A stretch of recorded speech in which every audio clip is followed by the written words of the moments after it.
Hi అండి, welcome to my channel. ఈరోజు వీడియోలో ఇలాచీ పౌడర్ చూపిస్తానండి.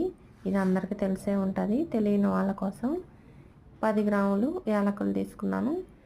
ఇవి మిక్సీ జార్లో వేసుకోండి. ఇవి మనం రాయితో కొడుతున్నా కానీ సరిగ్గా నలగవండి. ఇలా చేసుకుంటే స్వీట్స్లోకి కానీ టీలోకి కానీ మంచి సువాసన వస్తా రుచిగా తినేయచ్చు. మనం చేసుకున్నవి చూడండి. 2 స్పూన్స్ పంచదార వేసుకున్నాను. ఇది వేసుకోవటం వల్ల మనకు మెత్తగా యాలకులు బాగా నలుగుతాయండి. చూడండి, ఇలాగ ఒకసారి పట్టుకొని మళ్ళీ ఒకసారి స్పూన్తో ఇలా కలుపుకోండి. మీరు ఎన్ని యాలకులైనా ఈ విధంగానే చేసుకోవచ్చు. అన్నీ పెంచుకొని కాస్త ఒకసారి ఇలా కలిపేసి మిక్సీ మీద వండి పెట్టి బాగా గ్రైండ్ చేసుకున్నాం. చూడండి, మెత్తగా నలిగిపోయింది. ఇప్పుడు కాస్త వేడిగా ఉంటుంది. కొంచెం చల్లారిన తర్వాత ఇలాగ డబ్బాలో పెట్టేసుకోండి. మీకు ఎప్పుడు కావాలో అప్పుడు వాడుకోవచ్చు. వీడియో నచ్చితే లైక్ చేయండి.